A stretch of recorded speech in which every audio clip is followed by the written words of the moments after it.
Salut à toutes et à tous, bienvenue dans Cocktail Acoustique. Je suis Bibi Kapinga, la bellissime de la presse congolaise, autrement dit la maman de la petite princesse sans royaume. Aujourd'hui, pour vous, dans Cocktail Acoustique, dans ces premiers numéros, nous allons recevoir pour vous un monsieur, je l'appelle grand et conscient.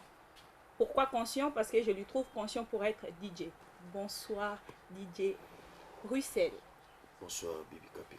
DJ Russell, vous êtes le bienvenu dans Cocktail Acoustique. Pourquoi? Parce que c'est un petit moment, tout le monde passé, qu'on rappelait en fait les sons anciens et actuels.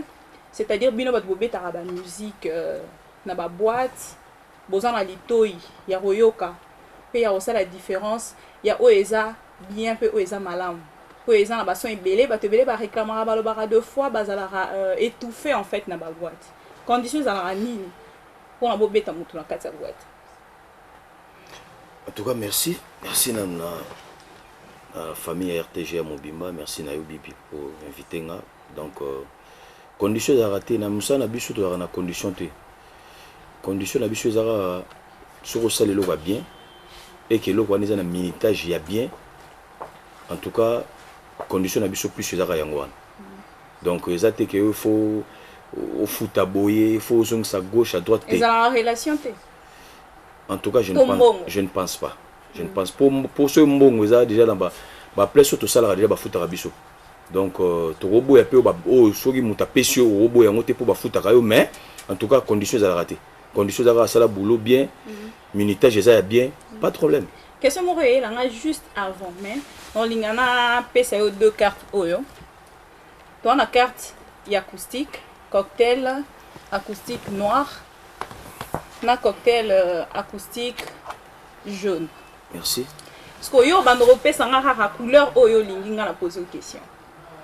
Entre temps, tous en a deux papa. Je vais vous présenter les dios. Il y a ces dios, il y a griot. Oui. Parce que na kati il y a banzembo oyo ngana ozonga beaucoup plus na sima. Oui banzembo ba Bia pona lingi on chauffer les télématos qui est dans la commune na éviter que banze mona ti le beta kaka bon banze ya ba boîte banze mona à vrai dire et betaka to beta ngoma souvent te to beta ngona ba circonstances moko moni musa na biso eza état d'esprit donc aux autres là par rapport ya climat o eza na kata boîte to robate que papa moko ya 70 ans na kata boîte au Luka, au Betelega, ba Kofi, ba JB, ba Fali, ba Ferry, ba Fabregas, non. Toujours il y a DJ Russell. Entre-temps, on signe avec l'autorisation de mon réalisateur Chang, maître Yoyebi, l'entrée de nos griots ensemble na bango le rôle ba image ya ba son on zalara lisusu vraiment te to préférer qui tous en a bango pour ba vivre vraiment live na katia émission Cocktail Acoustique parce que dans Cocktail Acoustique ça sera vraiment une ambiance à vous couper les souffles les chers téléspectateurs partout place pour banda Rolanda biso vraiment bien mo banda lo bakeno au retrouver ba betinzembu oyo yo moko lobi nzembo ezo rappeler nga tombo et souvenir wana nyonso dans cette émission et à passant on a passé déjà un bon week-end parce que c'est déjà le vendredi à Lofombo na base président Yoyebi partenaire officiel il y a Cocktail Acoustique à suivre. Bonjour messieurs Joe Mali na collègue nae lelo baye pour aider biso ba ko accompagner biso en fait na kati ya Cocktail Acoustique ensemble na DJ Russell na olinga DJ Russell azonga na mukie na litoyi ya banzembo na zoloba soki aroye bango to banzi na nzenzi ya liboso. Pour tous les téléspectateurs bazolanda biso de partout, tozo signaler bino ki to bandana nzembo bela sofele nzembo on epesa conseil ebele parce que lelo tozo sa réclamation. Ba chauffeur ba kumbara mabe, ba chauffeur boye, ba chauffeur ba banda ko kumba mabe lelo te. Banda kala po nzembo eza lelo te. À suivre déjà ensemble na papa Joe Mali. Sofele palado kumbanga malembe nazali mama ya bana sambutika na kokolo. Mokumbi ya taxi ke bakadi milimo ya bato osimbi na maboko koela mosolo ezali pamba mituke tondi yokozwa likamadi mibeko ya leta bombaka na motema noki te okomema ngambo yofuta lomande okomema motuko koyeba te leta fungoli miso alali te sofele nazali kobanga lembisa na ino moke olekisi ndelo sofele parado kumbanga malembe nazali mama ya bana sambotika na bokolo mokumbi ya taksi kebakani milimo ya bato osimbi na maboko koela mosolo ezali pamba mituke tondi okozwa likamadi mibeko ya leta bombaka na motema noki te okomema ngambo yofuta lomande okomema motuko koyeba te leta fungoli miso alali te sofele nazali kobanga limbisa nano moke olekisi ndelo sofele telema tokende na komine obomeli ngai mwana o na nzela ya kelasi ngai ko mwana moko kaka ya mobali nakosuka wapi na bano yo ya basi opusa koela mosolo tika bomonaka boyengo mama. Voilà, merci beaucoup messieurs Joe Mali, DJ Russell Nakanti quand même sur Okinzemboyo et rappelez yo moment moro peut-être et enfance na yo. Est-ce que chanson oyo et berça enfance il y a DJ Russell tu os rappelé car DJ Russell moment moro boya. Ouais, rappelez-moi mon bébé, nazé ba c'est on a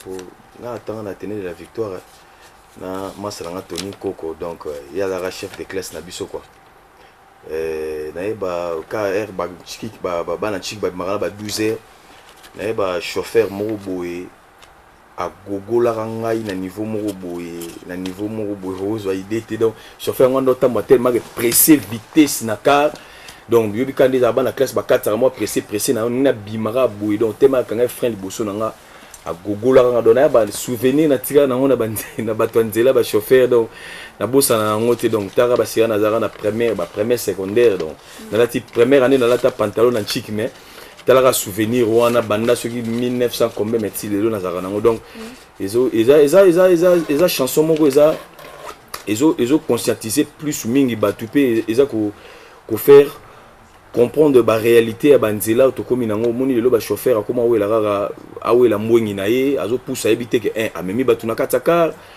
aebite ke midi air wana bana ba maranchik aebite ke nzeleza ya l'état air roulage azali ba kangi budon biloko to wana tango biso to poussa ba mituka photo e ba mo ba biloko wana po nzambe abatelaka babimi batela nzambe obatela yo donc nzambe ko batela yo na ndenge ya likolo menacé faut mi batela po nzela to ebite ba esprit tambolaka na ba midi esprit tambolaka na butu donc en bref faut mi batela. Ça me fait déjà un grand plaisir na ba quand même que on s'est retrouvé quand même dans un souvenir moro quelconque, c'est ce qui est important. C'est-à-dire que Banzembo wana ils ont mabeti. Mais on l'a tout à l'heure que DJ Russell Banzembo ni vraiment ou ils sera peut-être préférable na kati ya ba boîte et ça dans contexte ni na lina kita mukina nani nanga. Mais na linga mingi tozongela na kata carte, so poni na kata carte ngana poser une question. Vous prenez quelle carte?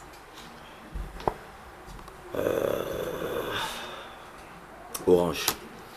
Parce que vous avez parlé de la bonne musique. Bino Zinga et Lingara est à la bonne musique, na timing a bien.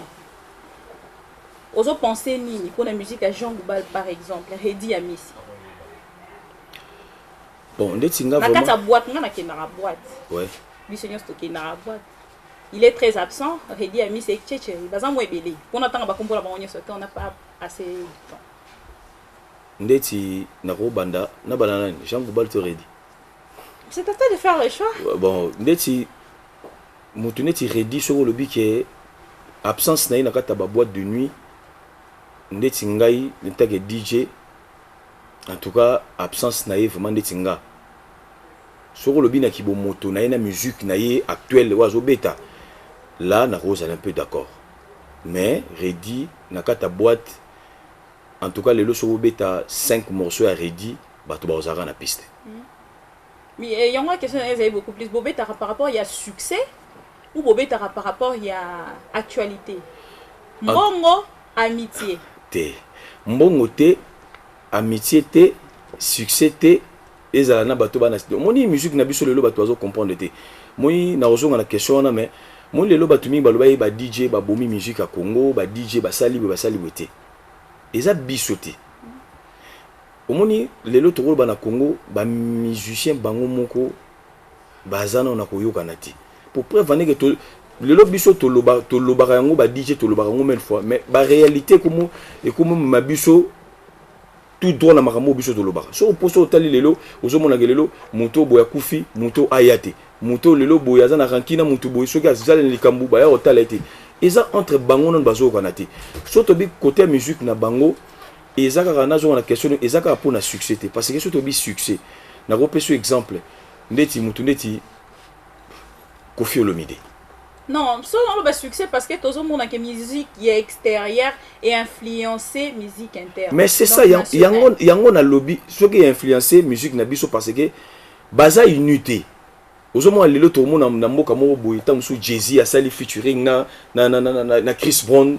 Ozomona le mususu ba Nigeria na tam su Davido a sali featuring moko tam mususu na ozomona ba featuring eza eloko esala ka force eza ezola ka boule eza net na kata ndako soki papa na mama boza koyoka na te ndako yozala so mupaya ye a sentir que bango mibali baseni ba yoka na te eza eloko moko il faut bango moko nanu basa nini bazonga na mamakamu na bango eza te biso to bazolanda biso ba comprendre la carte jaune et pardon la carte orange question au DJ Rissel à répondre donc tout passer la deuxième question te mais si c'était pour par rapport au bail Jean Goubal neti Jean Goubal yeb sanga nze mondeti elu so obeti on ta boîte mais c'est pas tout le week-end c'est ça le problème non au moins so beti neti week-end il y a mois janvier ou comme il y a mois août ou comme beti na week-end peut-être il y a mois janvier te pas même au moins biso to ba DJ au moins biso musa to sala na bi eza état d'esprit donc inspiration na biso bi marathon to simbaka ba machine na biso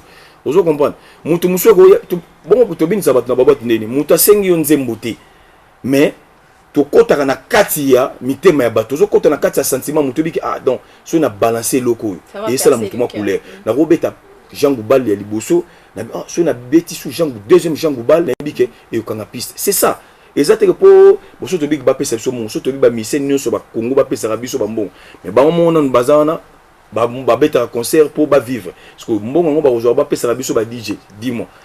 Passons à la deuxième question. Choisissez quelle carte encore? Noir, orange? Noir, je préfère noir. Noir? Ouais. Vous gérez devant tous nos téléspectateurs que vous allez vraiment bien répondre à ces questions-là. Ouais. Chers fidèles téléspectateurs, DJ Rissel a juré sur carte orange, la carte noire quand on répondre à la nuance. Cette fois-ci, il a choisi la carte noire. DJ Rissel. Vie et représentera nini ponao? Vie et je représentais personnellement pour nanga vie je représentais et belé. Na kati ya vie toza na bolingo déjà tozo sala nyonso na mokili eza déjà vie donc bolingo nde eolakisaka grandeur ya eloko moto oyo ozali ou soit na bukibo moto oyo oza nango donc la vie bref a une grande importance voilà. Dans la vie de DJ voilà. Rissel. Ok, sous question DJ Rissel ozalaka na ba problème na bato na niveau métier na yo na niveau ya ba métier mususu tout autour ya DJ Rissel na problème to mais quand ça la moi enquête na biso yo e ba ke lelo tondo ya ba DJ Rissel to me kape ko patrouiller vie ya DJ Rissel bosoto na bolamu eza wapi na carte noire ndenyo swaneza ndetinga na problème na mutu te vous êtes sûr si na problème na mutu te pour sûr et certaine DJ Rissel tout ça pour apprendre que vous avez un problème na DJ Frank. Parce qu'il y a pas bien on Zambé yaba DJ. DJ Rissel azan Zambé mange loup na banane. Ba Angelo nanga mona tangela yo di ba Angelo na yo ba DJ Vuris, DJ Amarula, DJ Chexa, DJ Pablo, DJ 13 Boule, DJ Abdul, DJ baza moebele misusu bakombo ekimi Cisco Angelo na yo eza bango to DJ Frank P fait partie de tes anges. Au moins ils sont amenés à répondre à la question là. Déjà aujourd'hui nazan Nzambe ba DJ. Donc nazan Nzambe ba DJ. Moni lelo na eloba ngomet fonabi eza kombo moko na babenga nga po léser ba massa mususu te ou souhaiter déranger ba massa mususu te. Lelo nga nazan Nzambe ba DJ. Ba DJ suprême bazali, ba esclave du travail bazali, ba le supérieur bazali, ba DJ fantôme bazali, le mystérieux bazali, ba DJ king, donc ba DJ bazé belé. Te mais non tozo zonga. Omoni mutu na mutu ana kombo na ye. Mais siko ndeti ngai nazalaka Nzambe na bango. Po moli likola Nzambe mutu azalaka te. Donc so na bi nazan Nzambe. Donc c'est que batu nyonso tangi wana donc bon faire partie na royaume nanga donc baza ba Angelo nanga. Bon parce que déjà DJ Frank wa benga haye 14e apôtre. Donc apôtre azala na mulongo ya Yesu. So yo Nzambe c'est ko na likolo. Ouais. Donc il ne fait pas déjà partie. Omoni eloko lobi wana eloko lobi wana eza mabete. Donc atazo faire partie na marambo yo lobi te. Monde toza boy. Pe manioso e maramunioso sora na mokili ezalaka epa Nzambe. Donc ngande mutu na ra Nzambe. Donc soeka nga na bi kolona yo. Te Ira chomba longa musala. Non, pas même. À passant qu'on napesi vie. Olongo lisavie musala. Non, nga na olongo lisavie musala te. Omoni lelo batu mingi baye barate lelo omoni vie ira azavie moko aza icône. Nga na benga icône pour nini?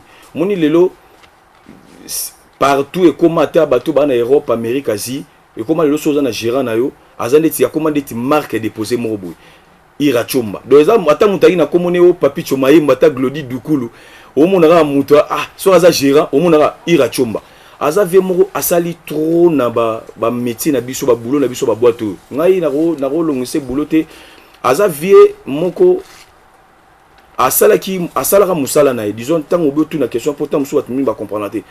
Na à passant on appelle si le patron le président quand il me chete mambote donc VIP koutune to sola na yabine ni to zaina yi dernièrement donc ngala longese musala te eza omoni to saka ba musala o omoni ba boîte de nuit comment la baranki ne belé et comment tant mususu DJ Ressel na roki na boîte mo be batiki le consigne na porte au côté.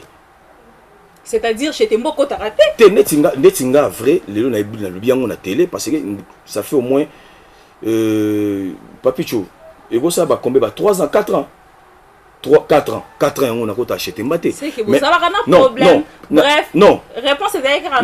Non, nazarana problème n'a été parce que naïbi 2013 na kutanaka na na restaurant moko boye nga nazo côté azo bima na télémi na PC mbote to solo là nazarana problème n'a été. Donc problème omoni question tuni tant musu to tika batu na suspense faut pas comprendre le mot moké.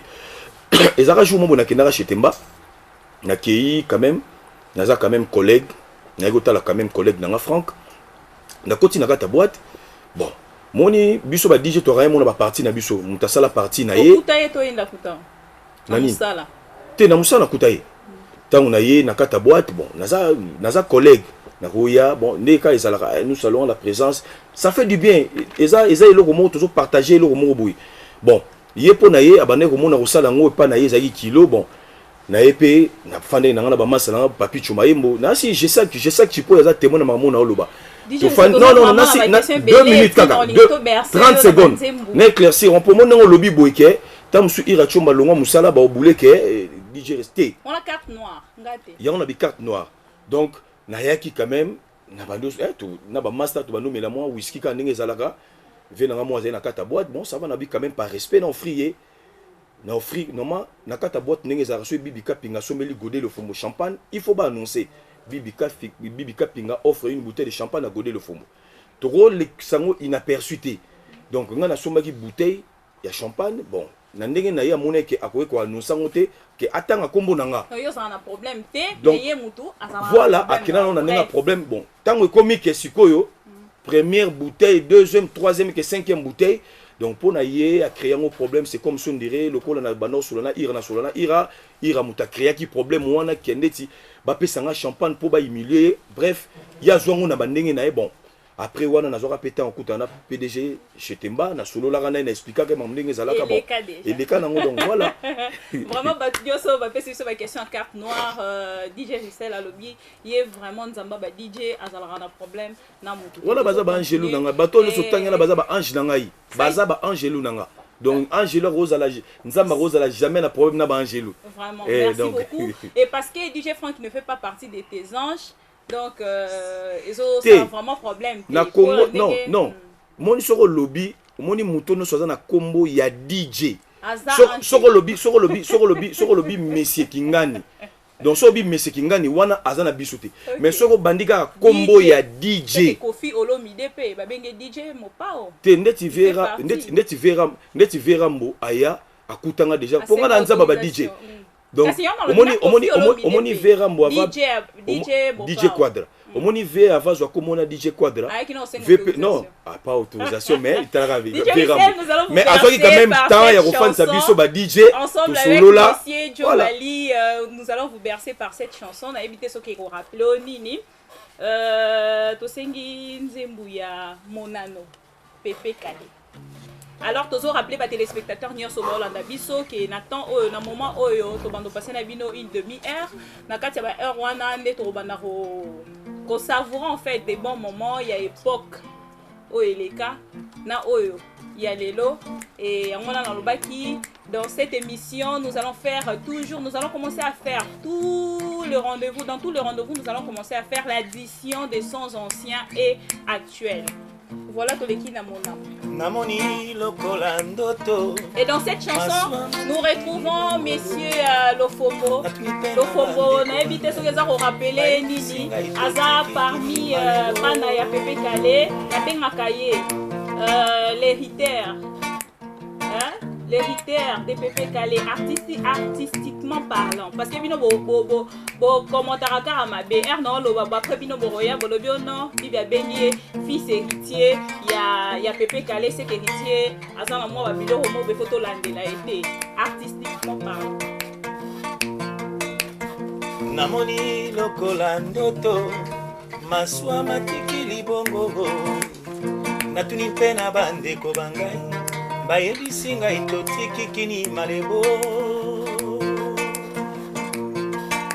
natombola loboko mpona pupola elamba napesa mwasi na bana ambote kini natiki mbanga kanga na kokende kotala bandeko natika mwakala naki pilipili libende mbanga kanga na konana monano ya maswana kitebe konana biso se na kopo à la santé tobengi wenji sekri. Merci beaucoup, Monsieur Joe Mali. C'est juste des extraits. Hein? On a tout, quand on peut s'appeler, on a DJ Gisèle. DJ Gisèle, une troisième carte.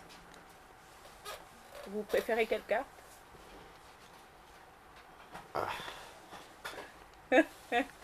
Bon, le roi Bionic Mambelo a Renaissance.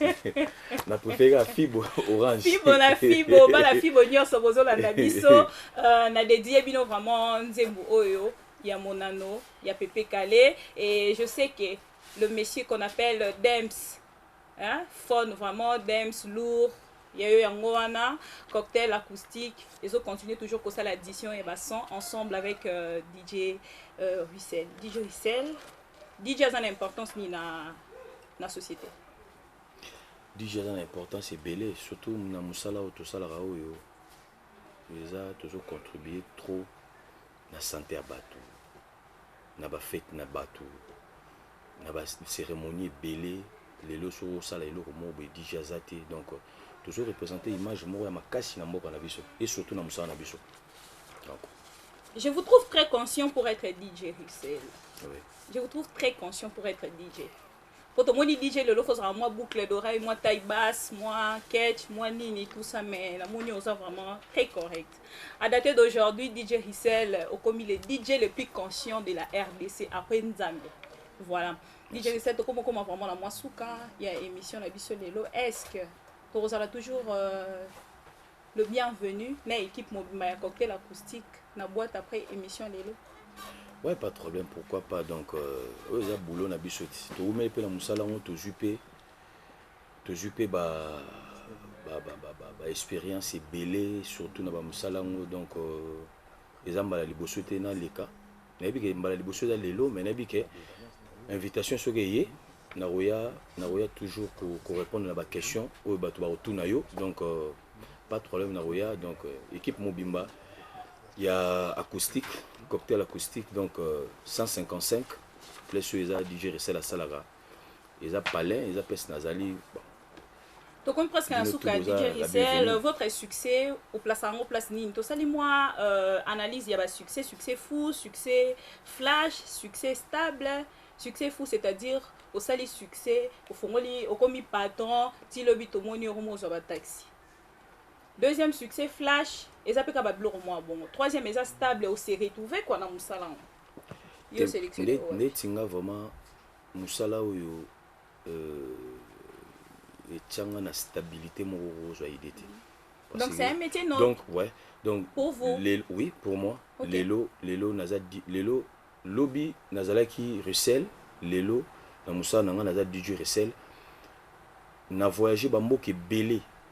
Na musala oyo na botibana na musala oyo nazale non na balite na obala donc non na balite na obala voilà te na obala donc na voyager lelo na kutani na mikonzi ya mboka oyo na kutana na ba mikonzi ya mboka oyo po na musala oyo. Donc po na ngai eza métier moko po na ngai eza stable pe eza noble pour moi. Merci beaucoup.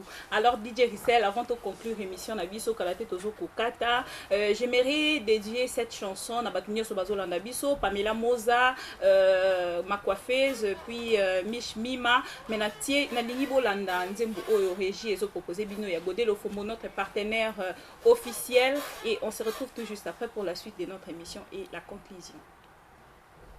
Voilà, fidèles téléspectateurs, Bolandi Nzembo Yagodé Lofombo. J'espère que ces Pélicibinonios sont la bien partenaire officiel de cocktail acoustique. Il y a Yebi, Batonio Sobazo, de partout. Et merci, vous allez qui vraiment branché et vous n'avez pas quitté pour Rolanda. DJ Russell, accompagné na papa Joe Mali, Griot na biso, banda ko accompagner biso toujours na moment nyonso ya cocktail acoustique. DJ Russell mon nom ya souka pour l'émission Lelo. Ouais, mon nom. Tozala qui gentil, tozala qui méchant. Ah non, namoni butelo vous préférez Cartini na nyonso autotuni. Cartini et Salim. Non, tous les deux salinga bien. Omoni yandeti pour nanga namoni nazai neti na carte moko pour nanga. Moko zaki ba question, moko zaki réponse. Parce que moi ba mara mususu zaki ya roye baté, mais au tuninga ngo ba pe mususu pe ba ye baraté, ba comprendre des suko ba yebi. Donc nga pour nanga salinga bien. Merci vraiment de l'invitation. Merci na famille Mobima RTGA, merci na 33 Chitenge. On a dans mutunanga lelo TV pour de bandade depuis donc merci na Bibi Kapinga, na pesi batutu merci. Bato ba yebité ba kutaki biso. Non, en tout cas DJ Russell, merci pour votre na boy mututer. Ah vraiment, vraiment. Donc na pesi mbote na Papi Chomayembo Sele l'unique, na pesi bon anniversaire, na souhaité bon anniversaire na Irsil Pechanga. Azo fête anniversaire na Lelo, donc bon anniversaire na pesi mbote na Glody. Na pesi mbote na tête anniversaire na Benj. Ah Benjamin, oui. Benjamin lui écoute toute l'année chaque lundi, donc lundi yo to kutana na soirée fara donc bateau tout bayebi DJ Russell na koma na Willery le 155. En passant fara on est à préparation ya ko sala boîte na omorote ba. Mais ça musala donc souka ça musala ya osala il faut. Bonne chance et félicitations binyo so vous invité na fara ya DJ Russell binyo so to osala wana. Tout monde vraiment et ça langa pas su quoi. Un peu vite hein. Patron nanga na bossa était patron bâti. Patron bâti place Azali, merci patron la confiance au Pesanga et Ted Tendai Maboko, donc. Merci à ma petite princesse Keren Apouk, mon bébé chéri, je t'aime, tu le sais. Et merci à tous les téléspectateurs qui sont toujours fidèles, Yerolanda. Cocktail acoustique avec Bibi Kapinga à la présentation. Ça a vraiment plaisir et restez branchés pour la suite de programmes sur nos antennes. À suivre.